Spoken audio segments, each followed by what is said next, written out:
Reading is an adventure, and it's as real as an actual real adventure because your brain is completely involved. So it's not a thing you do when there's nothing else to do. It can be your first choice, and you can have your life, you can live your everyday life, but you can also have this second imaginary life along with you, and that makes living so much more fun. I love that. Reading can be your first choice. Yes to that.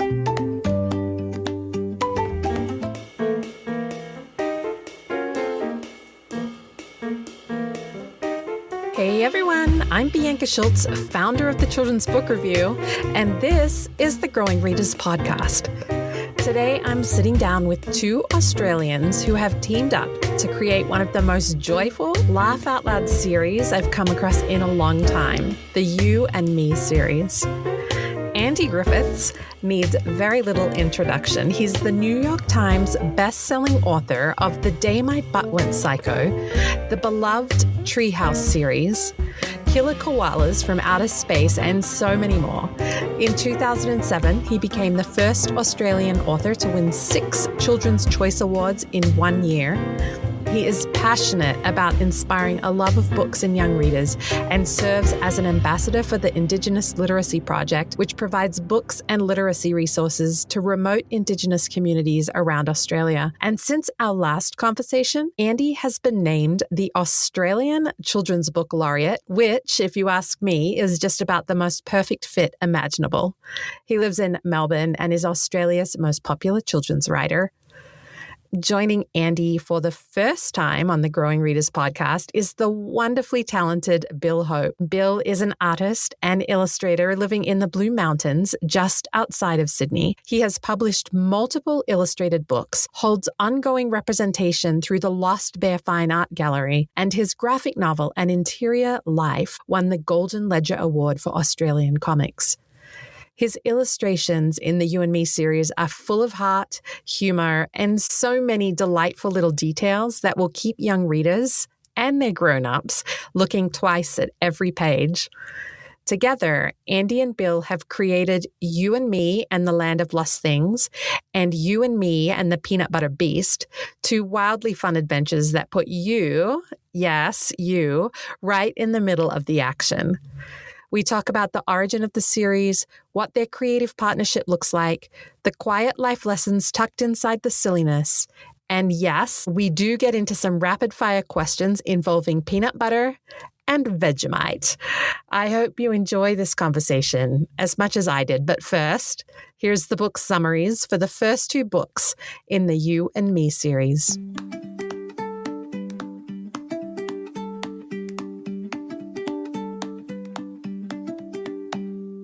You and Me and the Land of Lost Things. Come along with New York Times best-selling author Andy Griffiths on a brand new adventure that plunks the reader right into the middle of all the wacky action and laughs with its unique storytelling style. Hey, you and me sure have had a lot of amazing adventures together, haven't we? Remember the time we flew to the moon without a rocket? Remember the time we went to the bottom of the ocean, fought a high-voltage giant octopus? And how about the time we got lost in the Land of Lost Things? What? You don't remember? Really? Well, let me refresh your memory. It all started like this. Book 2, You and Me and the Peanut Butter Beast. A brand new adventure that plunks the reader right into the middle of all the wacky action and laughs with peanut butter monsters and its unique storytelling style, perfect for fans of Dogman and investigators. Hey, you. Yes, you. Remember when we found that really deep hole and you jumped in and I had to jump in to rescue you, and at the bottom of the hole we found the cave of the legendary Peanut Butter Beast? That was one of our deepest and most dangerous adventures ever. What? You don't remember? Well, have I got a story for you. Let me remind you how it all went down. And down, and down, and down. Hi, Andy. Welcome back to the Growing Readers podcast. Great to be here. Thanks very much for having me back again. And you have brought a wonderful new friend today for the first time on the podcast, which is Bill Hope. So welcome, Bill. Thank you so much. I'm thrilled to be here. I hope you don't mind, but I would just love to start with some silly, fun, rapid-fire questions just to get the conversation going. So when I ask a question, Andy, why don't you answer first, and then Bill, you answer second. Sound good? Okay. Okay. Crunchy or smooth peanut butter? Crunchy. 100% crunchy, yes. All right, then. Peanut butter or Vegemite? Vegemite. I will stick with peanut butter. All right. Would you rather explore the land of lost things or the cave of the peanut butter beast? The land of lost things, 100%. Yeah, it's got to be the land of lost things. It's certainly going to be a lot more fun and less disgusting than the cave of the peanut butter beast. It's also very dark in the cave of the peanut butter beast. Yeah, there's nothing to see. Nothing to it's see. just a beast, and you'll get eaten, and then that's that. Well, if you were lost in the land of lost things, what's the one object you'd hope to find there?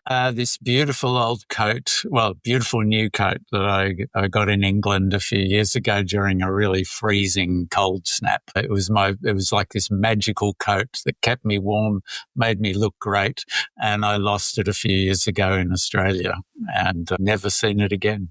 And my life has never been the same again either. He's never quite recovered, really, and we can all tell. Yeah. He's a diminished Andy. I'd have to say I went traveling in Europe many, many years ago, and I took a sketchbook and I drew lots of pictures in it, and then I lost the sketchbook. And there's something about not having any of those pictures anymore, which makes me sad. So I'd want to get my sketchbook back. Yeah, spend the rest of your life trying to draw those pictures again in a hope. A tragic tale. Yeah, maybe the notebook the sketchbook will show up wrapped inside Andy's jacket somewhere someday. Fingers crossed. All right, last one. What do you consider more dangerous? A high voltage giant octopus or a peanut butter beast? Peanut butter beast, for sure. You can't reason with a beast. I'm going to disagree with Andy here. I think you can reason with the beast if you have some peanut butter on you. Whereas a high voltage octopus, you're in the water with it already. The show's over before it started. There's no movability whatsoever. So I'm going to say octopus is more dangerous. Yeah, but you're wrong because you're not reasoning with the beast. You're bribing it. That's not the same. Yeah. What are you going to bribe a giant electric octopus with? More electricity? It's made of it. I'm definitely not a scientist here, but maybe there's some kind of suit, that doesn't conduct electricity, and you're just. To be fair, in the book, we are in our adventure diving suits and we appear fine, so we're probably protected. All right, Andy. Well, since we last spoke, you've been named the Australian Children's Book Laureate. Congratulations. That's such big news. Can you tell us what that honor means to you and what you're hoping to champion during your time in that role?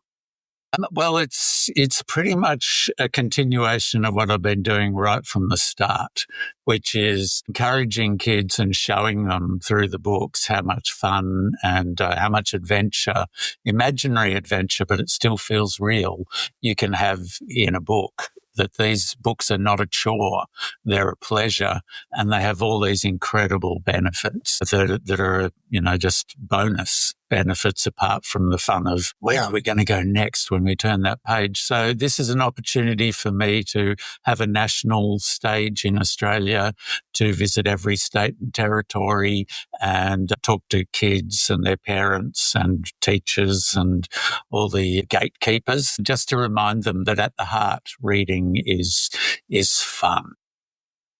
Well, you're one of my favorite authors globally. So, and as an Australian, I was so happy when I saw that you were picked. So, just a congrats again.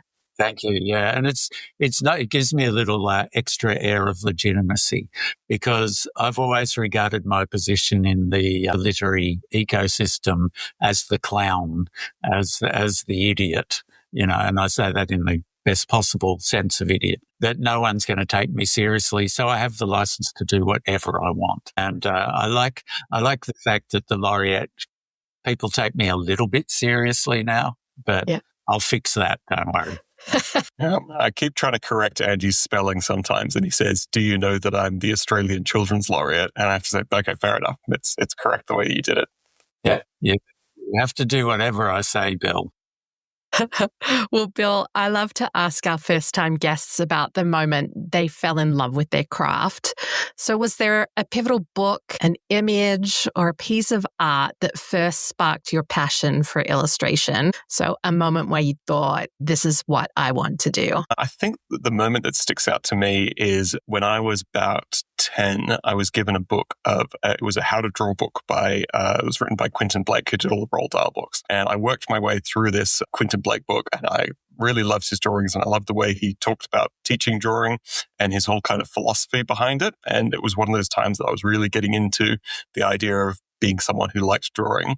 And at the end of the book, it had draw us a monster and send it to the company that had produced this book, which is an American company called Klutz. And I sent off my monster drawing.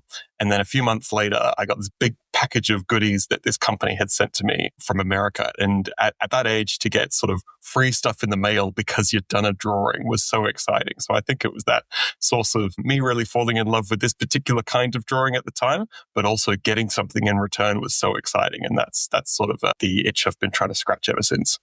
Yeah, I do love the Klutz books. They make so many great, even like knot tying books and all sorts of things. But I love that story.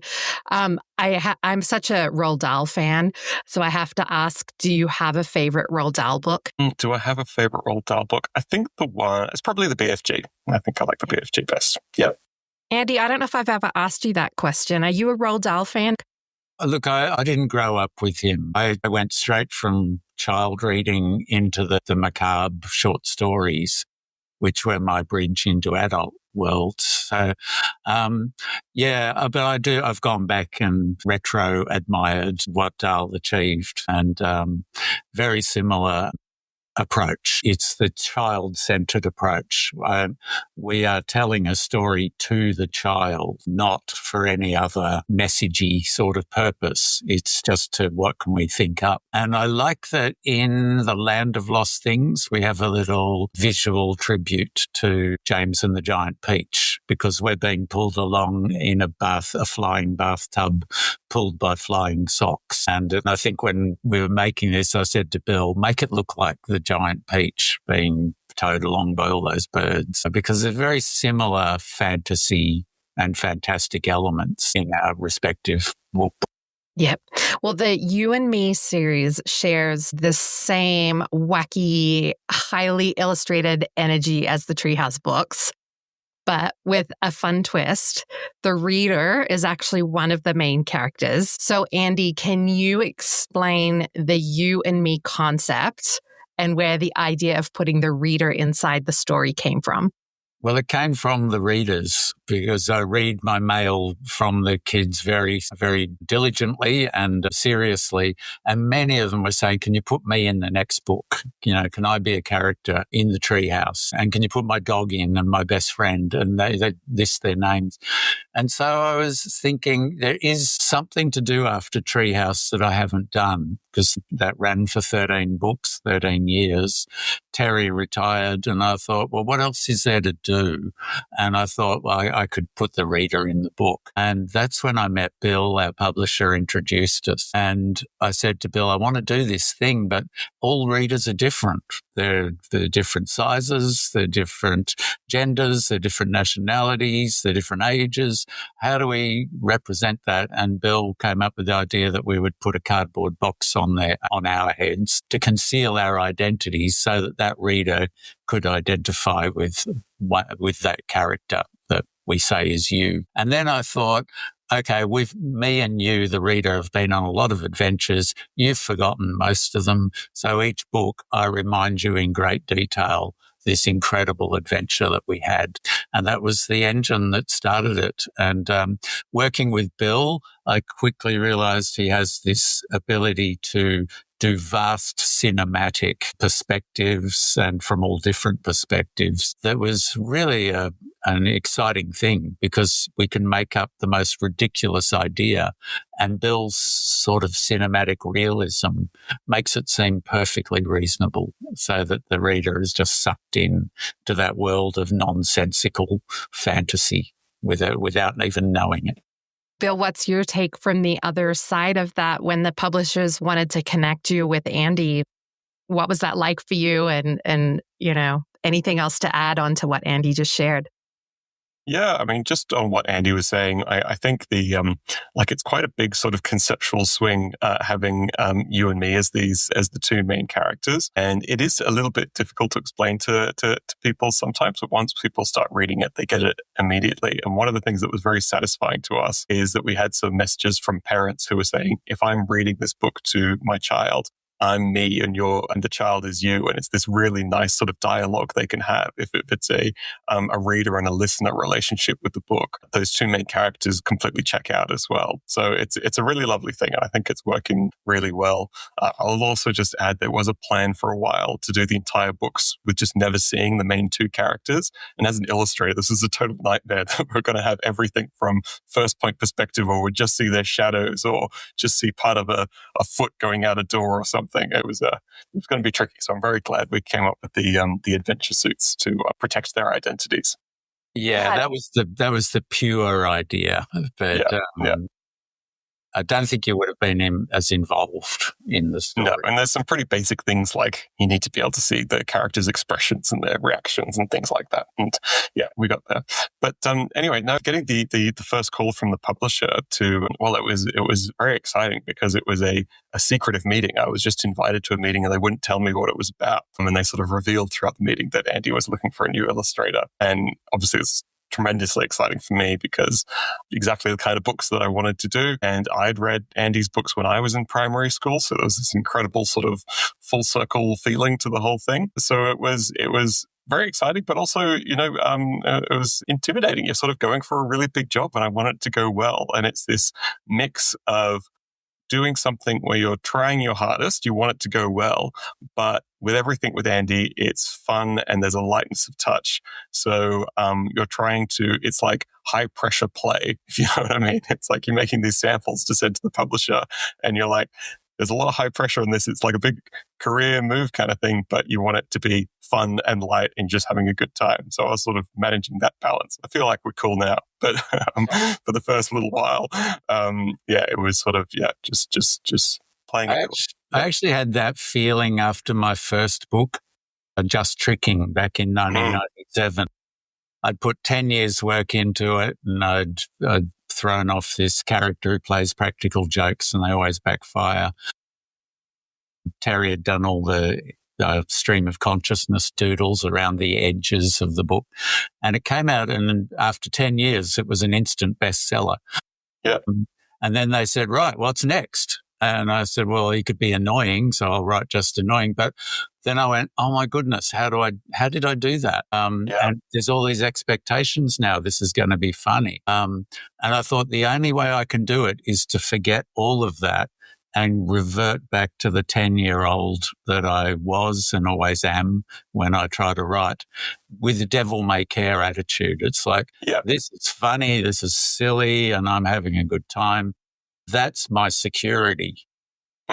If I'm all tight and tense and worrying about the outcome before I've even got anything on the page, that's going to constrict the creativity. So I learned to relax under pressure, and that's a good definition of an artist, I think, is someone who can play when they have to, when they're forced to play. Be careless, but full of care, but at the time you don't care. Yeah. I mean, well, everything you said, for anybody that is listening that has read your books, like all of that just comes across. It's also just playful, but obviously really intentional. So, Andy, your work between the text and the illustrations with Terry Denton on the Treehouse books was almost impossible to separate, like where one person's contribution ends, the other begins. And the reading experience of the You and Me series with Bill feels so similar. So How does it feel for you switching creative partners after so long? I didn't think I would find another Terry, someone I could boss around so totally. No, the first, Terry and I probably, I'm not quite sure, but around, say, 24, 30 books. The first half of that career was we were working separately. And I realized how great he was and how much his illustrations could add to the storytelling if I could just get out of his way and we could work together. So there was a little half a dozen experimental books before we hit on Treehouse, where once we brought my wife Jill in as well, the editor of all of my books, it became a three-way improvisation where none of us could really tell who'd come up with what. It was just all working together. And Treehouse, over 13 books, kind of iced that process. And so we just we didn't know any other way. We just slotted Bill into that, gave him a few paragraphs to test him out. And he did it in an extraordinary way. Just this paragraph of you and me walking in the forest and falling down a hole. But then he added a whole extra story to it. And I was like, that's incredible. Like I hardly have to do any work at all here. Just guide the process. I could see Bill was so into it, and that makes mine and Jill's job so much more pleasurable, and we can build on that again so that over a year the books get rewritten and sequences get thrown out. I think the difficult thing was we would throw out entire chapters that Bill had drawn really beautifully. We told him not to, but he did anyway. And I think he learned that everything's provisional until we've decided. It is, but it's a way that I really appreciate working now, because we were talking about sort of playing under pressure in a sense. And there is a kind of philosophy that Andy and Jill have of like, we're going to make a lot of stuff and then we're just going to choose the best bits or the bits that service the story. And that's a lot of work because you need to produce a huge amount of stuff, but it does lower the stakes and you can sort of come into it with like, there's no answers, no jokes that are too silly, anything like that. You sort of put a lot of stuff out there and you know that Andy and Jill have a sort of a personal standard of quality that they want their books to be towards. So you know there's going to be this big refining process of coming up with something beautiful, but you get to have all that looseness, fun. And so I really enjoy that process now of like, there's a long period of me just pitching dumb stuff at Andy and seeing what sticks, basically. And some of those random things that you give me that you don't even see them as an important idea, that's where I go, oh my goodness, that would be great. Yeah. A lot of randomness is used. And it's not that me and Jill have high quality standards. It's we have a low boredom threshold. When we've read the same chapter 10 times, we'll sometimes look at each other and go, are you a bit bored? Yeah, I'm bored. And so that's where we'll go in and go, well, we need to cut that. They're talking too much. Or there's wonderful drawings here, but they're not servicing the story. You're not feeling like you're moving forward. So, we're very fancy readers. Yeah, Andy is a wise, grown-up man, but he can embody a sort of bored 9-year-old extremely well. Like, I can see him sometimes just totally tuning out, like, no, this is not working for me. Quite embarrassing if I'm on a panel or in public in some way. But when I write, it's that 9-year-old part of me that really takes control of the pen. And I tried hard to be a serious adult writer, but it's no use. The 9-year-old is like, this is my chance, let's go. And so my adult part is devoted to helping that 9-year-old spell the word. No, well, that's Jill, helps him spell the words correctly. Yeah. But just assisting getting that pure joy of being 9-year-old and just everything's is funny and wonderful and there's so many possibilities. That's the energy I want. on a similar note, I remember I used to, so I went and did sort of a serious fine art degree when I was at university, and I would have these long life drawing lectures where we'd be sort of studying anatomy and things like that, and you'd spend hours doing these sort of beautiful drawings of the perfect figure in pose and everything, and I couldn't help myself. I'd always be sticking a bird in or a snake or something that wasn't in the background, and it would drive my lecturers crazy. So, Bill, you just got to take this seriously. Can you just do the drawing? Yeah. And it's, you can't help yourself sometimes. Yeah. Terry had the same thing. He was incapable of doing anything. His playfulness would come out of his drawing. And he often used to think, I should be doing proper oil paintings, like proper work. But I said, no, you're a clown. And that's what comes out. You play, and that's what people love about you. Yeah. And I'm really happy with that, because I think humour and play, if not the most important things, they're two of the most important things in our lives, because they add the juice and the joy of being alive. So happy to serve that role. Yes. And that playfulness is like you already said it. It's like when you're playing, any of those pieces of artwork that you already did, they weren't wasted, because every single drawing and art and piece of writing that you do is always leading you to the next great ideas. But on the note of the playfulness, Bill, your illustrations are full of details that, as Andy said, they go beyond what the text says, little jokes living in plain sight for the readers to take in. So it sounds like you have a lot of creative freedom and, just riffing on your own. Is that fair to say? Like you just get to go off and riff and create? Or is Andy sometimes saying, this is exactly what I want? Every once in a while, Andy will have a specific idea of what the drawing will be, or a reference or something. Maybe if we should be doing something similar to that. But no, it's a very fine balance that we've got of working very collaboratively, but sort of going off and doing things independently as well. So I've got so much freedom in terms of doing exactly what I want to do for the drawings. And Andy and Jill are wonderful about being sort of very receptive to all of that. But when we started working on these books, I was very happy, but a little bit, almost slightly nervous about the amount of input that they were keen for me to put into it, and how much I would come up with one silly character and they would run away with it, and suddenly they're a very significant character or something like that. So that's been one of the best things about this whole process for me, is feeling that sense of creative input in the writing process, or the sort of coming up with concepts and characters, as opposed to just executing the drawings. So it's a lot of fun. The only time we'll rein you in, Bill, is if the drawings are somehow contradicting the narrative.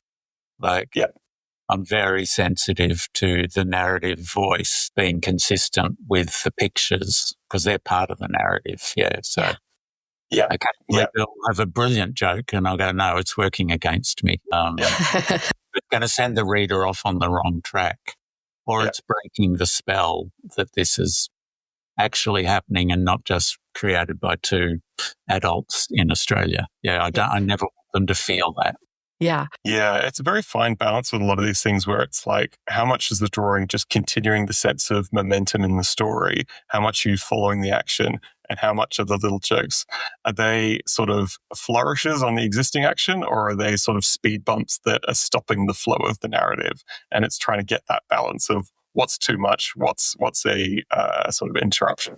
Most of the time they're not interfering with the narrative, and they add the rereadability, because I know as a kid, and I know from our readers, they read the books over and over again.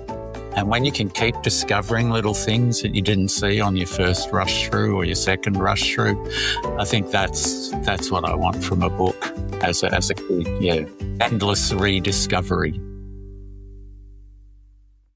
Your books are the type of books that kids are reading over and over again. And so I love that idea that there's going to be something that maybe they didn't pick up on that first read. Like my son, the first time he reads a book, he just whizzes right through it. And then I feel like that's his way of deciding whether he actually likes the book. And then he's like, yeah, actually, that was kind of good. So then he goes back and he reads it slower and more intentionally and takes in all of the pictures. But I love the humor of these books because it is really layered. It's often kind of ironic and super silly. So, for example, I thought this page was kind of fun. It's a double page spread in which a cheesehead alien wearing a cowboy hat is pointing at you and me in a flying car and saying, well, that's weird. Weird.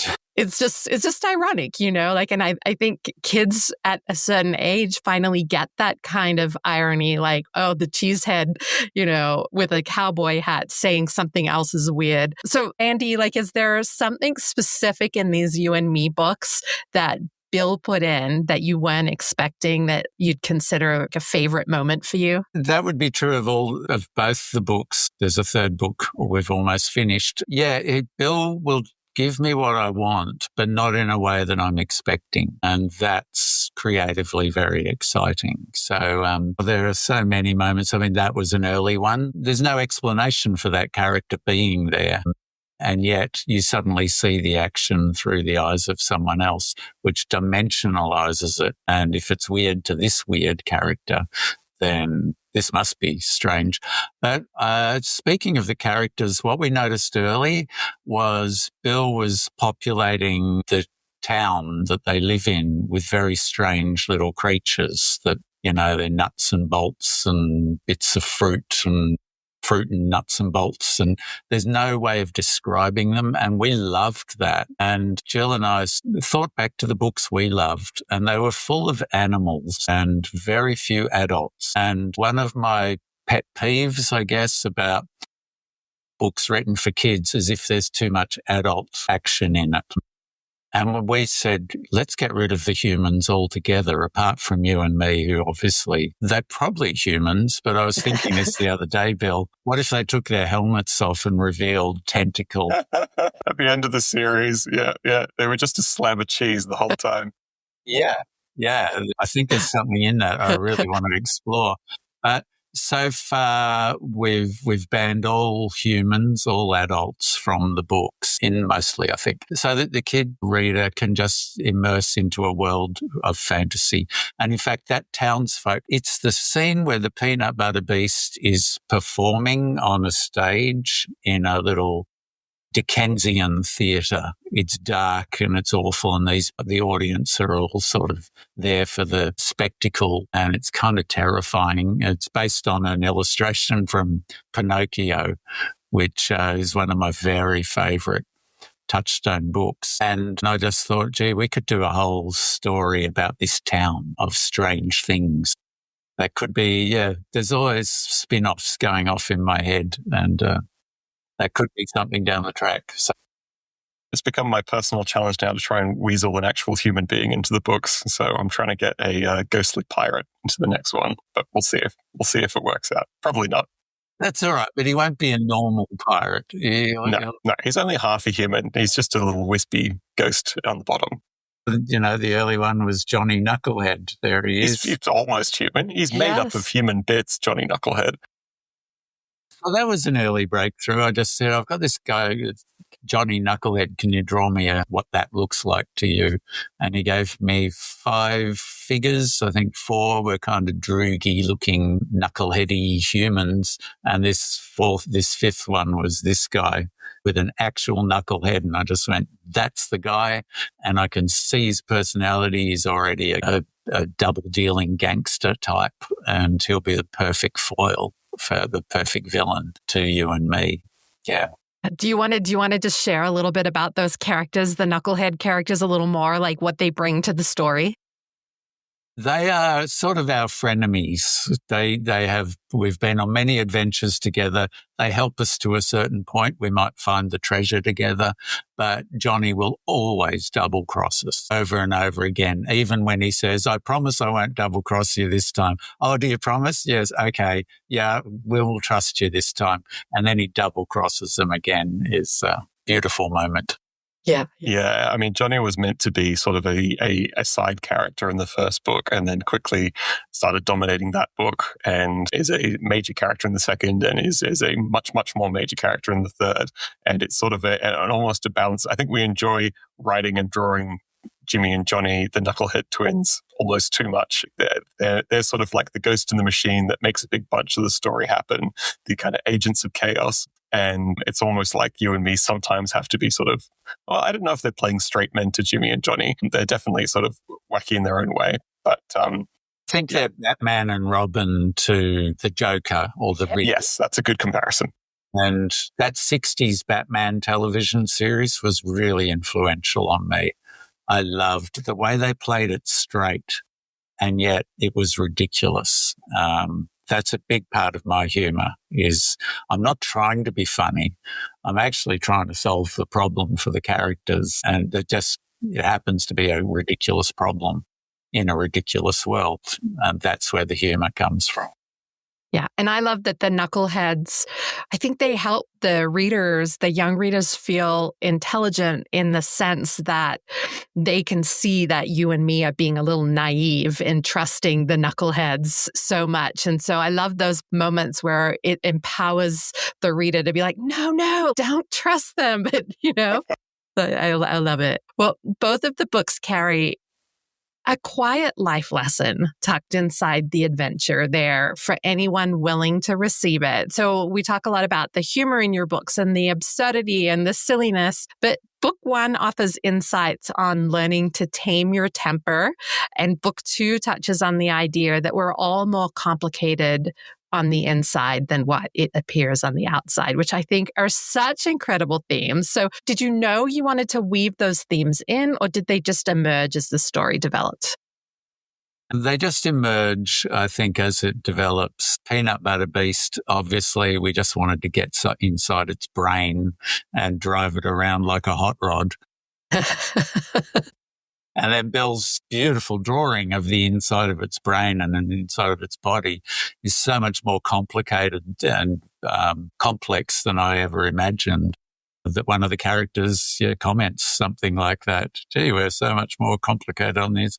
So those things have to emerge from the fun. And to me, it's amusing to have a character have some sort of overt realization like that, because I don't do it naturally. I like it when the character says, oh, now here's the lesson that I'm learning. That to me is more of the fun.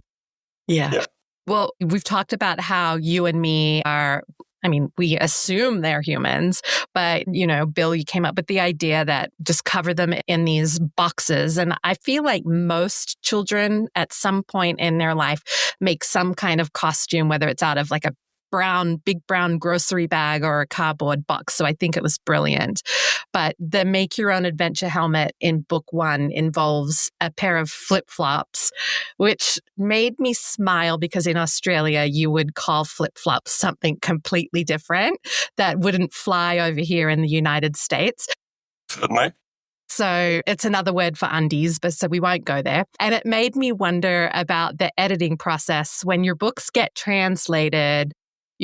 Between Australian English and American English, there's going to be some differences. So is there much different that the American editors ask you to sort of change, or like, is it just mild things? There's little things that come along, but there's nothing too significant. Because there's so much words in the artworks, it is a real process for people translating the books into, say, Polish or something that need to go through. And I've had I love getting the international copies and seeing like these tiny little jokes that I've scribbled onto the side of something being interpreted into a different language and someone having to come up with a new joke that fits into the same space. So it's an incredibly complicated process and amazingly talented people who do it.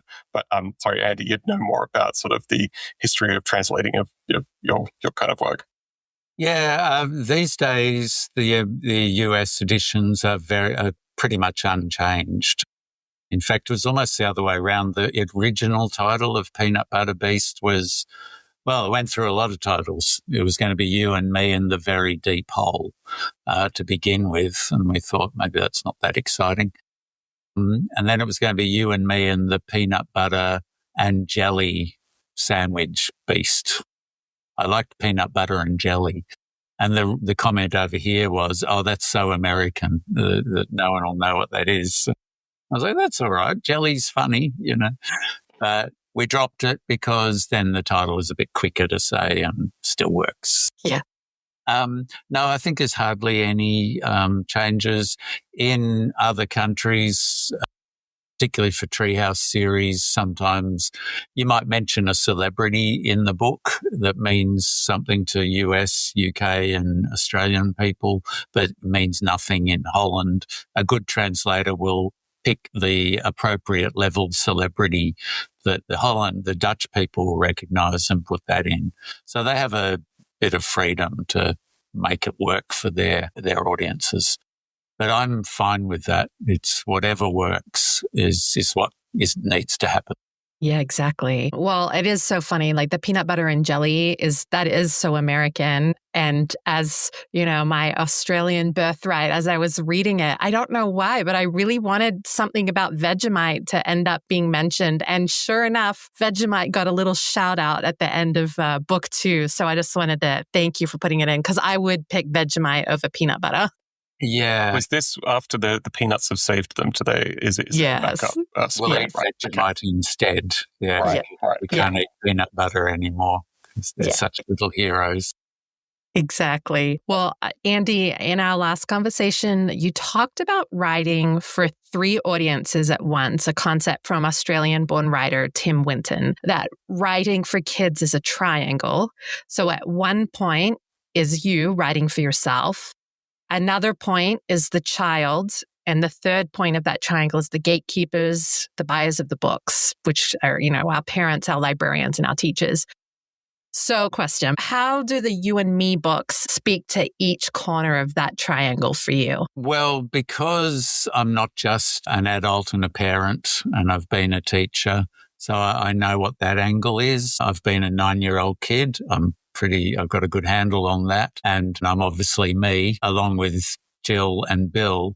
We've got to be delighted in what we're doing in its own right. I think that's really important, that you're not just writing down to the kid, just thinking, kids like this, so I'll write that. We are impressed by our own genius, and we know if we are, then we've got a pretty good chance of impressing someone else. But I'll pitch it as if bedtime is a big part for me. How is this going to be if you're an adult reading it to a child at bedtime? What do I need to give you to make sure that even if the child can't see the picture, that they'll know what's going on? So the pictures certainly help tell the story, and they help emerging readers make sense of the words because they've done a lot of the descriptive work for them. And if we're looking after all of that, you've got a book that's going to entertain all ages, a bit like a fairy tale. Hansel and Gretel, for instance, you can access that at any level, child or adult, and you're getting a good story. So that's my sort of secret touchstone. Yep. Do you want to add anything there, Bill? Like, when you're creating, how much of it are you thinking about it for yourself, for that pure enjoyment of doing the work versus thinking about the child reader and then thinking about the gatekeepers that are going to be the ones that put this in the school library?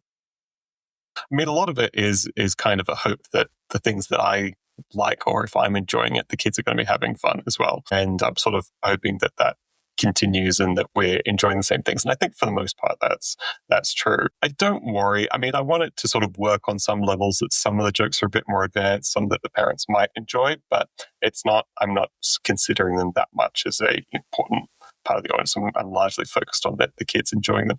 The other thing I'd add though is, when I was reading a lot of comics, like the Asterix and Obelix comics or something like that, there was the kind of nerdy drawing part of me as a kid already that was saying, like, there's something interesting they're doing with the line widths or the brush that they're using here, or there's something like that. There was something in the sort of technique of the drawing that I really appreciated even as a kid. And I know that's a very small section of the audience of those kids that are going to be tapped into that kind of thing. But I do really care about that as well. So I like trying to make the drawings as good as possible in the understanding that there will be some kids who are like me that are really picking up what I'm putting down there in those kind of things.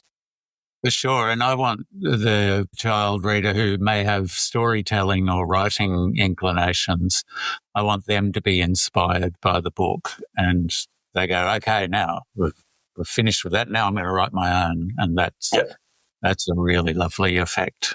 Yeah. being inspired. And then I've passed it on. I've passed on what I got from the books I loved, which made me want to do my own versions, passing that on to the next generation. And I know some of them are going to pass it on. And I think there's also an interesting lesson, and I don't know if this gets through too much, but there's some kind of sort of quasi sort of philosophical thing that I like passing on through these books, and that some of the concepts are really, really dumb, but we've worked very, very hard on them. And I hope the kids are picking up a little bit of like, these two adults have worked super hard on making this really silly thing come to life. And there's some kind of interesting lesson in there, I think. I'm not quite sure what it is, but I think there's something there. Yeah, I agree with you. But Andy, you've previously spoken so passionately about your work with the Indigenous Literacy Project and giving kids the raw material to tell their own stories. Did those experiences of you sitting with kids, especially kids in those rural places that maybe don't have as much access to books, but did those experiences of a feed into a series like this one in some way? Like those moments of you sitting with kids, do they find their way into your stories just from being with them? Well, it definitely influenced the development of the books from the Just series, which were 80% words, 20% scribbles around the margin, to the Treehouse, which was 50 to 60% illustration with the fewest words I could get away with, because I noticed a lot of kids didn't have the reading level to fully access the Just series. They were listening to it through getting it read by teachers, but I went, well, the reading level's quite demanding here. So how do I get the pictures to do a lot of the work of the description so I can save a couple of 100 words a page by getting Bill or Terry to draw the scene that we're talking about? And then the thing that Jill and I do is tell a fairly complex story in as few words as possible, because often when you simplify a story so that it's good for a beginning reader, you take out all the interesting bits. So yes, they can read it, but at the end they go, why would I bother reading when I can play a computer game and get a lot more excitement? So yeah, that's the art and the development that I've come from being at close contact with kids, is that reading is hard work. And if you want kids to read, you need to do everything you can to make that a pleasurable experience for them. Kurt Vonnegut is one of my, all-time writers. And he had a phrase called pity the reader. He did everything he could to make the books work for the reader. Pity the poor reader, because a page of words, to expect a reader, adult or child, to read a page of words is a big thing. What can you do to make it easy? Your books are perfect for that. I mean, I think they're such great bridging books for those kids that look at a novel and think that's too big. I'm too scared to read that. I can't read that. And then after holding one of your books, whether it's the You and Me books or the Teen Story Treehouse books, they're such great bridging books, and when a kid gets to the end, they're going to know that they can read a book that's a bit thicker as well. And eventually they will feel confident to go on and read a novel that is more text than art. So, well, I hope so. But, I was talking with Sally Rippon, who was the previous children's laureate. And a lot of kids will read voraciously through their primary school years. And then when they get into teenage years, that reading will drop off. And I've had a number of parents saying, what can I do? What can I do? And I said, there's really nothing you can do or that you have to do. Those kids have literacy. They can read, and they will be reading certain things that may not even conform to your idea of a book. But they have the power of being able to read. And I think that's the most important thing. And some of us will go off and read as a hobby for the rest of our lives, and we'll go deeper into it and we'll get lost in that. Others, I went past a monster truck rally the other day. Well, I didn't go there, but it was outside the stadium. And I went, I know nothing about the monster truck world. I'm completely illiterate in how all that works. And I'm okay too. I can find out if I need to, but everyone will go off into their own places. But a base level of literacy is an enormous advantage in your life. Yeah. And your books help with that so much. So thank you. Now, we have to ask, What should we expect from book 3? Can you give us any teases? Bill or Andy, either one of you. Well, I just wrote a new blurb for it yesterday. All right. Well, read us the new blurb, Andy. Have you got it? I did want to get into giants, and Bill mentioned that the BFG was one of his favourite books. Yeah. I've always loved drawings of all kinds where scale is out. Anything that's too small or too big thrills me at any time. And this book is all about everything being out of scale, everything being too small or too big. And as an illustrator, that's so much fun to work with. It's a real challenge because everything you're trying to sort of compare, this thing's next to this thing, and therefore, this is the big thing, this is the small thing. But we're going to the land of the giants. Did you find the blurb, Andy? Yes. Hey, you.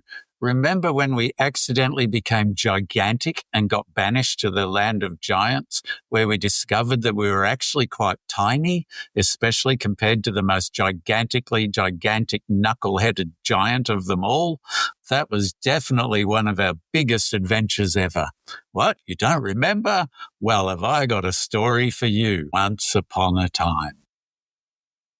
There you go. Yeah, because the idea was giants. I thought Bill would do giants in perspective really well. And Jill wanted the borrowers. We wanted the fun of being tiny compared to a giant. But then, we also wanted the fun of being giants ourselves. So we've got our cake and eaten it too in this book. And I think Bill's drawings have gone to a whole other level. As in each book, they've got even better than you couldn't have possibly imagined. So I think, this is really cool. And I love Jack and the Beanstalk, and I've often referenced that story in all my other books. So, Amazing. And can we talk about Johnny Knucklehead's role in the new book, Andy? Sure. Yeah. Yeah, so one of the most fun things we had with it is that Johnny Knucklehead becomes a giant and becomes a sort of tyrant king, and having Johnny Knucklehead controlling a country is as chaotic as you can imagine. And we just had a lot of fun playing around with him as this ridiculous king figure. Yeah, it was great. Yes. Yeah, Johnny wins again. Well, for young readers listening who maybe dream of being illustrators someday, Bill, what's one thing you wish someone had told you earlier in your creative career? I think I wish they'd told me earlier. I started pretty early, so I don't know if someone should have been giving me the hard word when I was 3 or something like that. But I think the thing that came to me naturally, which I was very lucky in, is that I don't think I've ever been sort of had the most natural facility for drawing. It didn't come to me as naturally as I could see it coming to other people, but I just love doing it all the time. And it's it's just been a consistently thing that I've just been drawing almost every day for, past 30 years or so. So it's just one of those things that if you can enjoy it, you'll do it all the time. If you do it all the time, it will just develop at its own pace, which is very, very slowly, but it does get there. So for any kids who are interested in being illustrators, I would just say, don't worry about doing the best drawing today. Just do a drawing today, and the next day, and the next day, and the next day, and eventually it will turn to something wonderful. Yes. And then, Andy, if listeners take away just one thing from our conversation today, what would you want it to be? Reading is an adventure, and it's as real as an actual real adventure, because your brain is completely involved. So it's not a thing you do when there's nothing else to do. It can be your first choice, and you can have your life, you can live your everyday life, but you can also have this second imaginary life along with you, and it makes living so much more fun. I love that. Reading can be your first choice. Yes to that. Well, Andy and Bill, this has been such a joy for me. The You and Me series is exactly the kind of book that reminds me why I fell in love with reading in the first place. It's funny, it's clever, it's full of heart, and it makes the reader feel like the most important character in the room, which of course they are. So thank you for creating something so genuinely fun for kids and for the grown-ups lucky enough to read alongside them. I can't wait to see this next adventure, and I'll be first in line when it arrives. So just thank you for being here today and for sharing a little bit of the magic behind these books with our growing readers community. Thank you, Bianca, and thank you for all your work that you do, reminding people of the great books that have been written in the past and that are currently being written now. What's the name of your book? 101 books that to you read should before you grow up. 101 books to read before you grow up. Wow, Andy, thank you. And I love this book because I can go back and read your very concise summaries and be immersed back in that book. All right, you're making me cry. Thanks, Andy, and thanks, Bill. Well, thank you very much, Bianca, as well. It's been a really lovely conversation, so thank you so much for keeping us on the rails. Pleasure. Yeah. Thank you. Thank you so much for joining me on this quest for growing readers. Links to Andy's and Bill's websites are in the show notes, along with links to order your copies of You and Me and the Land of Lost Things and You and Me and the Peanut Butter Beast. And if you haven't already, I hope you'll pick up both. And trust me, once you start an adventure with Andy and Bill, you will be very glad that you did. Until next time, keep reading and keep growing readers. The Growing Readers podcast is a production of the Children's Book Review. For more hilarious and fun books like the You and Me series, I hope you'll visit us at thechildrensbookreview.com.